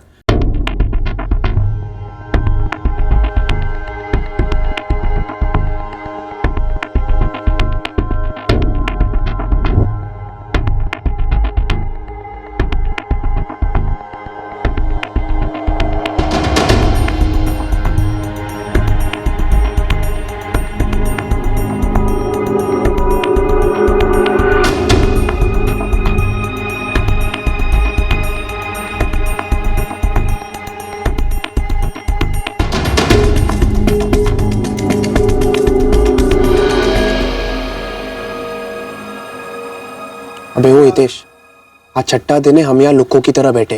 तेरी दादी का गोंद लाकर बैठी है क्या घर में? हर साल दिवाली पे दादी लोगों के घर मिठाई और फरसान बनाने जाती थी। इस साल ही दादी को रिटायर होना था। हम लोग ना आराम से अंदर जाते हैं, उसके बाद जाके ना हम और नवीन दादी को बातों में लगा के रखेंगे। तू अंदर जा, कबाड़ तोड़, माल निकाल, लेके फुट लेते। क्या बोलते हो? गांडा जैसी बात नहीं कर। अंदर जाते हैं, माल निकालते और फुट लेते हैं। सारा शक हम पे ही आएगा, हम पकड़े जाएंगे। मैं 17 अक्टूबर को बट्टू काका के घर गया था, कबाड़ की फोटो खींची, चाबी बनवाने वाला था ताकि तोड़ना वोड़ना ना पड़े। ओए हितेश, अभी दिवाली है, हाँ? मकर संक्रांति बहुत दूर है, पतंग जरा खींच के रख, इतनी ढील मत दे। साहब, लेकिन हितेश ने तो मुझे चाबी वाली बात बोली ही नहीं थी। हाँ साहब, और इसने मुझे भी नहीं बताया था ये बात। सर, शायद ये तीनों अब भी ऐसा सोच रहे हैं कि ये लोग हमें इसी तरह गोल गोल घुमाते रहेंगे, हमसे बातें करते रहेंगे और इस सब से बच कर निकल जाएंगे। हमने घुमाना शुरू किया ना तो तुम लोग झेल नहीं पाओगे। साहब, सच बोल दिया जो भी था। तब तो तू झूठ बोला था। जब मैंने पूछा था कि तुझे कैसे पता कि कबर्ड में पैसे पड़े, तब तो तू बड़ा गाय बन रहा था। बोला मुझे कुछ भी नहीं मालूम। अब बता, कैसे पता कि कबर्ड में पैसे पड़े थे? ये लूटने का आइडिया किसने दिया था? और ये किसने कहा कि तुम्हारे बटुक काका अली बाबा है और उनके घर में खजाना है? भावेश ने बताया ने। अरे हितेश, तुझे देने के लिए मेरे पास पैसे होने तो चाहिए। ए भावेश, बट्टू काका ने जो तुझे दिलाए थे अरविंद सेठ से 4 पेटी, उसका क्या? अरे वो तो सट्टे में चले गए, डूब गए साले। अरे लेकिन तू कल ही तो रोकड़ा लेके आया था ना उनके यहाँ से। क्या लेकर आया था? और अगर लेकर आया भी था तो तुझे क्यों दूं? लौटा दूंगा फटाफट। आपने भाई। हितेश, मैंने बट्टू काका से पैसे मांगे थे, लेकिन उन्होंने देने से मना कर दिया। वो बोले अरविंद सेठ से जाके मांग ले। अरे अरविंद सेठ से मैंने खुद फोन पर बात की, उनका भी जवाब वही था। तो यहाँ मेरे लगे पड़े हैं। और अच्छा हितेश, सांभर दे, तू जाके बट्टू काका से थोड़े पैसे मांग लेना, और अगर तुझे मिल जाए ना तो थोड़े मुझे भी दे देना। अरे लेकिन वो क्यों मिलवाएंगे मुझे अरविंद सेठ से? अरे अरविंद सेठ जाए तेल लेने, बट्टू काका के खुद के पास बहुत सारा रोकड़ा है। शू बात करे छे, गांडो થઈ ગયો છે તું। अरे उनके घर के अंदर के कमरे में वो बंद कपाट है ना, उसमें तगड़े नोट है, किलो के हिसाब से। भावेश को कैसे पता चला कबाड़ में पैसे हैं? अरे काका, आप ही ने बोला होगा ने। लेकिन वो पैसे मेरे नहीं हैं। मालूम है, आपके होते तो खैर। काका 10-20 हजार दो ने, लौटा दूंगा जल्दी। सुनाई कम देता है तो कान में तेल डाल। वो पैसे मेरे नहीं हैं, अरविंद सेठ के हैं। कबाड़ भी उनका है, ताला लगा है, चाबी भी उनके पास है। चाबी बनाने में कितना टाइम लगता है काका? नाम बनाने में पूरी जिंदगी लग जाती है हितेश। ईमानदारी से कुछ काम कर, और ऐसी फालतू बातें करना ही मत, सोचना ही मत। अब भी झूठ? सच है साहब, सब कुछ सच सच बोल दिया ने। हमने लूटने का प्लान बनाया लेकिन लूट नहीं पाए, वहां भी किस्मत खोटी साली। पहले हितेश, नवीन और सूरज मिलकर लूटने का प्लान बनाते, फिर अरविंद पारे के घर पर असली रेड होती और बटुक परमार के घर पर नकली, और फिर अलमारी साफ। ये इत्तेफाक तो नहीं हो सकता। सर, ये तीनों अब भी कुछ तो छिपा रहे हैं, कुछ तो बहुत बड़ा झोल है इनमें। वो हितेश, ये कपाट का फोटो लिया, चाबी बनाने वाला था, सब तू क्या फेंक रहा था अभी? गांडोच है? फेंका नहीं रे, सच में सोचा था। अरे साला, हम लोग को क्यों नहीं बताया तू? बताने से पहले कांड हो गया ना, फिर क्या बताता? इन लोगों का चोरी का प्लान हर बार फेल हो रहा था, तभी अरविंद पारे के घर हुई असली रेड के बारे में इनको पता चला होगा, आइडिया आया होगा नकली रेड का। और उन 5 लोगों की गैंग शायद इन्होंने ही तैयार की होगी, शायद ट्रेनिंग भी इन्होंने ही दी होगी। 5 को ना सही, इनमें से कम किसी एक को तो तैयार किया ही गया होगा, जो है इस गिरोह का लीडर हार्दिक गोहिल। 50 रुपया में 50 पूछे 50 रुपया बेचने? ए, धंधे के टाइम खोटी मत कर। हाँ, तू जा यहाँ से। बे, धंधे की बात कर रहा हूँ, एक्टिंग करेगी। डीवीडी का धंधा छोड़ के तू फिल्म बनाएगा? चल। फिल्म नहीं बनाने वाला हूँ, रुपया छापने वाला हूँ। हाँ, अरे वो भी जैसे वैसे नहीं हो, छोटे मोटे नहीं, तगड़े रुपए, सॉलिड। इनकम टैक्स अफसर की एक्टिंग। अरे हार्दिक भैया, तूने कभी मेरे को ऊपर से नीचे तक देखा है कि नहीं? रमन, ढंग के कपड़े पहनेगा और कम बोलेगा ना तो निकल जाएगा अफसर के रोल में। हे भाई, ये हमारू काम नहीं, फिल्म की स्टोरी लिख रहा है क्या? स्टोरी नहीं, अपनी तकदीर लिख रहा हूँ। तू बोल नहीं, तेरी तकदीर भी लिख देता हूँ। डुप्लीकेट ओरिजिनल के बिना नहीं बनती है ना हार्दिक, अब बिना ओरिजिनल के कैसे बनाऊंगा? ये राजू, लोगों की ओरिजिनल चाबी खो जाती कि नहीं? इसी में तो अपनी सबसे ज्यादा कमाई है ना भाई, लेकिन उसके लिए पहले दरवाजा देखना पड़ेगा, पछी ताला देखना पड़ेगा, पछी माप लेना पड़ेगा, नहीं पछी चाबी बनाना पड़ेगा। कबाट है कबाट, और बाहर कोई ताला है ही नहीं, कबाट के अंदर ताला है। तोड़ फोड़ नहीं करने का, एकदम नजाकत से दरवाजा खोलने का और निकल जाने का। डाका वाका डालने का प्लान तो नहीं है ना? डाका कौन डालते? चोर लोग। हम लोग तो अफसर लोग हैं, अफसर लोग। ये पुलिस की वर्दी पहन के किसी से हफ्ता वसूल करने का क्या? एक बार हफ्ता वसूल करेगा तो जिंदगी का एक हफ्ता बदलेगा। ज्यादा से ज्यादा तू देसी की जगह पे विलायती पिएगा। बे आमिर, थोड़ा हाइट से ऊपर का सोच, थोड़ा बड़ा सोच। बड़ा बड़ा बोले तो कितना बड़ा? एक ही झटके में सारी जिंदगी की कमाई अंदर। देखो, इसमें हॉलीवुड की पिक्चर भी है और इसमें बॉलीवुड की पिक्चर भी है। एकदम ध्यान से देखना। ए हार्दिक, ये क्या धंधे के टाइम पे तू पिक्चर दिखा रहा है, वो भी नौटंकी सीखने के लिए? पैसे देगा इसके? अरे पैसे कमाने के लिए तो दिखा रहा हूँ, ये देखेगी तभी एक्टिंग सीखेगी ना। देखकर सीखना क्या है? वैसे नागिन डांस ना मैं सब हीरोइन से अच्छा करती हूँ, करके दिखाओ। बचा के रखा, छापे के बाद पार्टी में कर लेना। ए हार्दिक, लेकिन ये छापा कैसे पड़ता है हमको किधर पता है? अरे ये देखेंगे और सीखेंगे छापा कैसे पड़ता है।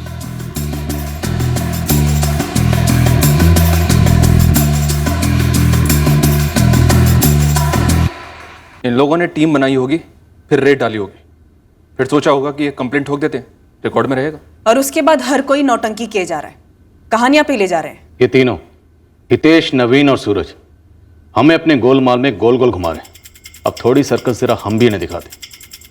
तोड़ो इन तीनों को, अच्छी तरह से तोड़ो। इस लूट का प्लान इन तीनों ने आगे किया होगा। अब इस केस का ब्रेक थ्रू भी हमें ये तीनों से मिलेगा। हितेश, नवीन, सूरज, उठो। एक तरफ हम हितेश और उसके साथीदार नवीन और सूरज के साथ निपट रहे थे, और दूसरी ओर मामला और गरमा रहा था। बटुक के छे। जय श्री कृष्ण हसमुख भाई। बटुक, चोरी तेरे घर में हुई है और घर मेरा उजड़ रहा है। वो पुलिस हितेश से मिलने भी नहीं दे रही है। पर हसमुख भाई, बुरी नजर तो रखी थी ना हितेश ने, और हम क्या यहाँ मजे में हैं? पुलिस हम पर भी तो शक कर रही है ना। और बापूजी, हमने कभी भावेश भाई और हितेश भाई का नाम भी नहीं लिया। बात समझाना इन्हें, केस पाछो ले ले। अरे पैसा तो अरविंद भाई का था, उन्होंने बेवकूफी की यहाँ रखने की, लेकिन फंस गए हम सब ना बेकार में। हसमुख भाई, केस वापस लेने का क्या मतलब है? केस में थोड़ी करियो छे, अरविंद भाई करियो छे। तो अरविंद भाई ने समझा रहे। दिवाली के माहौल में पूरी मनहूस छाई हुई है और मेरा बेटा वहां जेल में सड़ रहा है। अरे बटूक, इसमें मैं क्या कर सकता हूं? पुलिस तो अपना काम करेगी ही ना। और पता चला ये हितेश तो तुम्हारे घर लूटने वाला था। कोई दूध का धुला हुआ नहीं है हितेश। और ऊपर से पुलिस तो मेरे पर ही शक कर रही है कि मैंने फर्जी रेड करवाई है, ये तुम्हारे भतीजे भावेश और हितेश को कमीशन देकर। अरविंद सेठ, सबसे बुरी दिवाली साबित हो रही है। हमारे दोनों घर में दिए नहीं, आग जल रही। अब ये आग सिर्फ पुलिस ही बुझा सकती है। बीच में पड़ोगे तो आग में तेल डालने जैसा होगा। मैं ये केस वापस नहीं ले सकता। हसमुख भाई, वो अरविंद सेठ कह रहे हैं कि केस वापस नहीं ले सकते। मैं सब समझता हूं बटुक, तुझे अरविंद भाई की पड़ी है, लेकिन अपने भाई भतीजे और अपने परिवार की नहीं पड़ी है। कहीं छापा तो तूने नहीं पड़वाया बस मेरे बेटे को फांसने के लिए? बस यही बाकी था। आप भी मुझ पे इल्जाम लगा रहे हो। ये सब ना बटुक भाई ने ही करवाया। पहले लूट का प्लान बनाया, तब क्या करता? कह देता कि घर में चोरी हुई है। फिर उससे भी आगे का सोचा, अच्छा ड्रामा रचा कि रेड पड़ी है। तो अच्छा हुआ कि वो पुलिस ने हितेश को पकड़ लिया। वो हितेश है ना 100% भागीदार है बटुक भाई के साथ ये सब में। अब जब पुलिस सब सच उगलवाएगी ना, तब सारा दूध का दूध और पानी का पानी हो जाएगा, देखना। जो लीड हमारे हाथ लगी थी और जिस दिशा में हमारी तहकीकात आगे बढ़ी थी, वो लीड भी सही थी और वो दिशा भी सही थी। वक्त जरूर लगा, उन्होंने हर तरह की कहानियां बनाने की कोशिश भी की, पर आखिरकार सच के दबाव जैसा कोई दबाव नहीं। सर, मैंने चोरी का प्लान कबूल किया नहीं, ये काफी नहीं है क्या? हाँ, कैसे काफी होगा?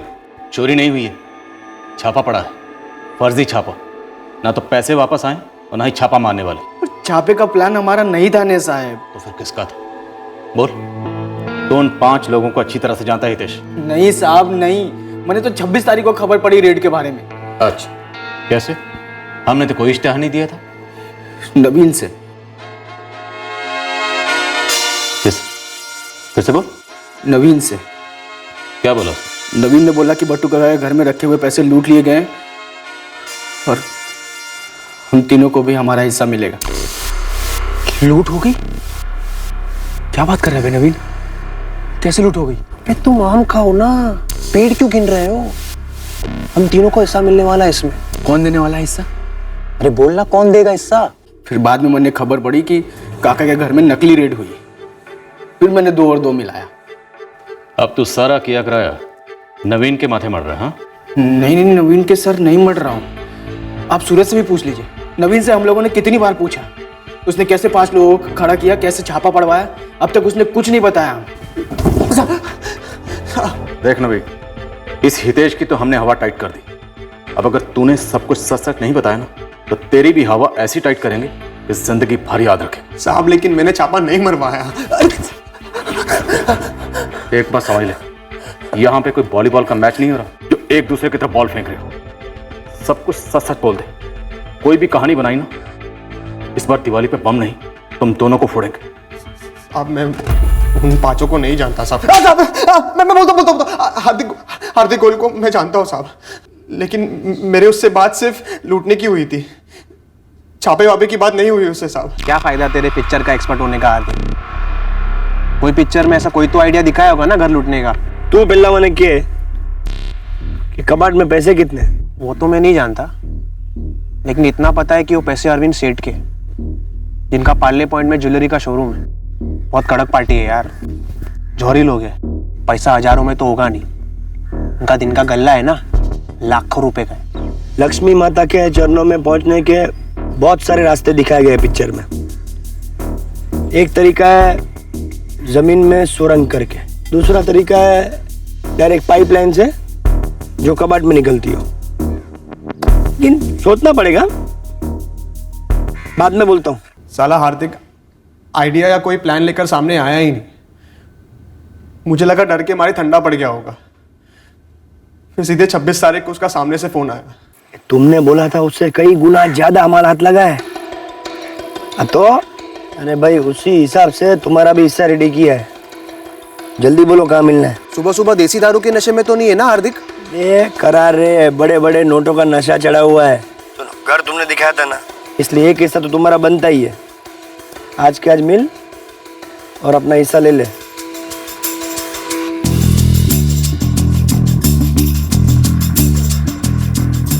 कांग्रेचुलेशन, नवीन क्या टिप दी थी भाई।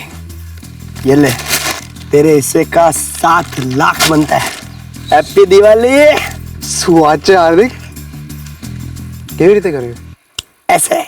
हार्दिक ने कभी बताया नहीं कि उसने कैसे किया, ना मैंने हितेश और सूरज को बताया कि कैसे हुआ। बस ईमानदारी से बता दिया कि हमें 7 पेटी का हिस्सा मिला है, जिसे हितेश और सूरज थोड़ा थोड़ा करके लेते रहे मुझसे। फिर जैसे ही आप लोगों ने हितेश को पकड़ लिया तो हितेश ने मुझे फोन किया और बोला कि वो अपने हिस्से का पैसा बाद में लेगा। तो हितेश यहाँ पे हर रोज आने से पहले अपना फोन स्विच ऑफ क्यों करता था? ताकि जब वो यहाँ हो हम उसे गलती से फोन ना कर ले, कुछ पूछ ना ले उससे। तेरे फोन रिकॉर्ड्स में हार्दिक को किए हुए कॉल्स हमें दिखाई क्यों नहीं दी? क्योंकि सब इस पूरे काम के लिए मैं दूसरा फोन इस्तेमाल कर रहा था। ये हार्दिक गोयल कहाँ मिलेगा? बस इतना जानता हूँ कि उसकी माँ अहमदाबाद रहती है।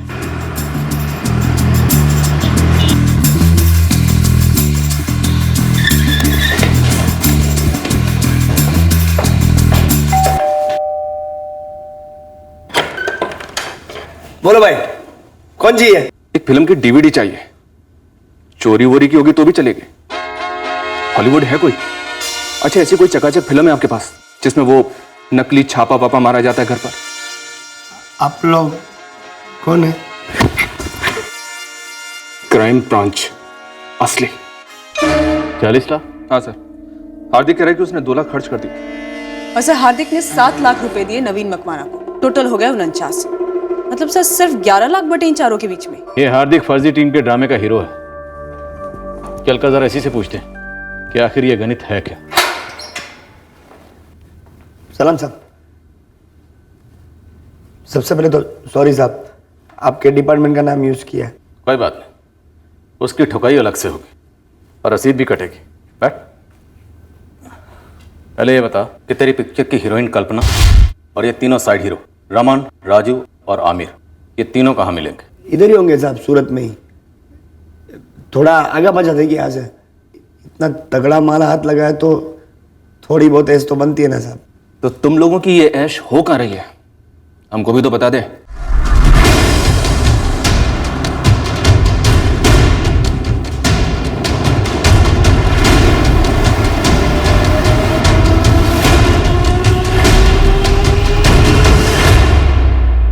सर कुल मिलाकर 1,97 लाख बरामद हुए। कुछ लाख इन लोगों ने उड़ा दिए। और सर बटुक परमार और उसकी फैमिली के मोबाइल भी मिले। मतलब टोटल रकम जो लूटी गई वो थी 2,17 लाख रुपए। और अरविंद पारेख ने हमें क्या बताया? मैं 60 लाख। खुद के पैसे गिनने में इतनी बड़ी गलती? पापा, पूरी गैंग पकड़ी गई क्या? हाँ दिख रहा, और लगभग सारा पैसा भी बरामद हो गया। हितेश को हिस्सा मिला उसके दोस्त नवीन से, उसे सब पता था। तुम दोनों को भी पता था? सो बात करो जो पप्पा, कबाट में इतने सारे पैसे हैं, मुझे तो नहीं पता था। मुझे भी नहीं पता था पापा। अरे मुझे तो सोचकर ही चक्कर आ रहा है कि हमारे घर में उस कबाट में 2 करोड़ जितने रुपए पड़े थे। तुझे पता था? नहीं बा। अरे शुक्र मनाओ कि फर्जी छापा था और हमें बेवकूफ बना के चले गए, लेकिन असली लुटेरे चोर आते थे तो 2 करोड़ रुपए के लिए हम सबको खत्म कर देते थे, समझे? इसमें कोई शक नहीं कि इस पिक्चर में लीड रोल तेरा था, पर कहानी भी तो किसी ने लिखी होगी ना। कोई डायरेक्टर होगा, प्रोड्यूसर होगा, उनका नाम भी तो सामने आना चाहिए ना। साहब सिर्फ स्टोरी का आइडिया नवीन का था कि अरविंद सेठ का काफी माल बटुक भाई के घर में पड़ा है, उसे लूटना है। बाकी पूरी पिक्चर वन मैन शो। कैसे कर लिया? किसी का असिस्टेंट थे या फिर कहीं से ट्रेनिंग वगैरह ली? ट्रेनिंग कहाँ परवड़ेगी साहब, गॉड गिफ्ट। एक लव्य की तरह सारे गुरुजनों की सब पिक्चर देखी, एकदम एक एक सीन बराबर से याद किए कि बटुक भाई को कैसे लूटना है, और बिना किसी खून खराबे के। और ये इनकम टैक्स का आइडिया ये किसने दिया? साहब मैं बटुक भाई और अरविंद सेठ दोनों का पीछा कर रहा था, स्टडी कर रहा था, तब अरविंद सेठ के यहाँ पे सचमुच इनकम टैक्स का छापा पड़ा, तो उसकी खबर मुझे लग गई।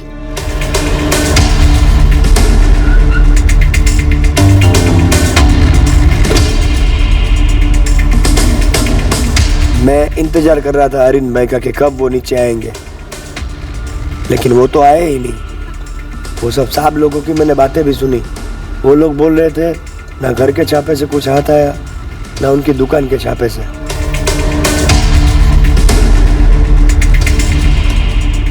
ये छापे का आइडिया एकदम सरस लगा, लूट बूट से कई गुना आसान और मजेदार भी सर। फिर मैंने कास्टिंग की अपने आजू बाजू के लोगों में से, तो ये 4 न्यू कमर्स मिले जिनमें भूख थी कुछ कर दिखाने की, तो मैंने मेहनत की इन लोगों पे।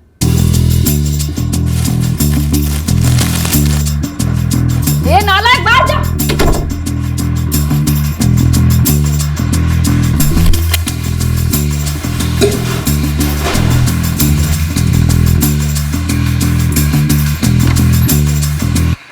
सारी टीम को छापे के लिए पूरी तरह से तैयार किया। अब हम बिल्कुल तैयार थे एक्शन के लिए।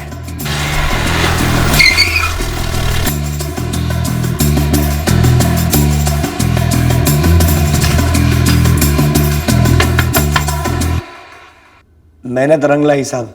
बटुक भाई को साथ में ले जाना ये भी तेरी स्क्रिप्ट में लगा था क्या पहले से? हाँ साहब, हार्दिक ने हमें सब कुछ पहले ही बता दिया था और चाबी पिलाई थी बटुक भाई को। तुम लोग बटुक भाई को जिस रास्ते पर लेकर गए थे, बटुक भाई ने वो रास्ता दिखाया हमें। एक चाय वाली मिली, पर उसने कहा कि तुम लोग वहां नहीं आए थे। वो चाय वाली भी तेरी एक्टर थी क्या? फर्जी चाय वाली? नहीं साहब, ये तो स्क्रिप्ट में था ही नहीं। फर्जी चाय वाली? अरे हमने तो गाड़ी असली चाय वाले के पास रोकी थी ने।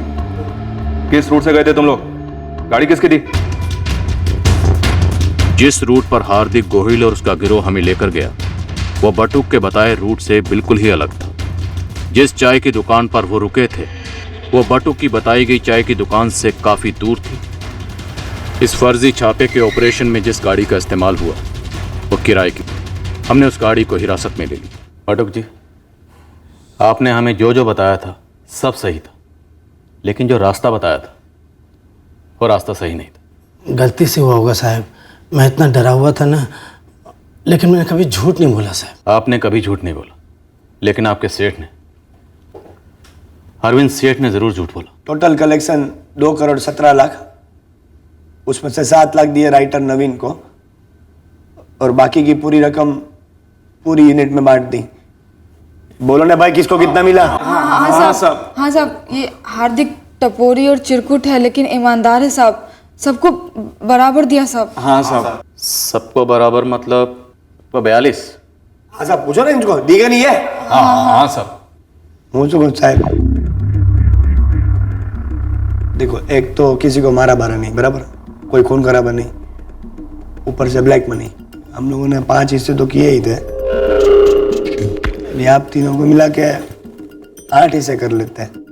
आपकी दिवाली भी हैप्पी हो जाएगी, मान जाओ ना साहब। लक्ष्मी जी की सौगंध खा के कहता हूँ, हम पांचों में से कोई मुंह नहीं खोलेगा। नहीं खोलेंगे सर, नहीं। हार्दिक, हमने क्राइम ब्रांच और इनकम टैक्स वालों की एक्टिंग बहुत अच्छी की और सबसे करवाई भी। अब ना तुम लोग कैदियों की एक्टिंग की प्रैक्टिस शुरू कर दो, क्योंकि ये सीरियल बहुत लंबी चलेगी। शुरू हो जाओ। भूल थी गई, मैं पूरा का पूरा टैक्स भर दूंगा। अब आपके पास और कोई चारा भी नहीं है। सारा पैसा हमने जब्त कर लिया, पूरा डिक्लेयर होगा। अब आपको टैक्स के साथ जुर्माना भी भरना होगा। मैडम जी, आपके और आपके परिवार वालों के मोबाइल फोन्स हमने बरामद कर लिए, मिल जाएंगे आपको, लेकिन उसके लिए आपको कोर्ट में अर्जी देनी होगी। साहब, मेरा वो बैग उन लोगों ने जला दिया। बटुक जी, एक बात कहूं, बटुक जी, भोला होना, दबे रहना, ये किसी इंसान की फितरत हो सकती है, पर इतना भी दब के नहीं रहना चाहिए कि किसी का चुराया हुआ माल अपने घर में छुपाने दो, कि चाहे उस इंसान का आपने नमक ही क्यों ना खाया। कानून और देश के प्रति भी कुछ वफादारी होनी चाहिए ना। चाहिए।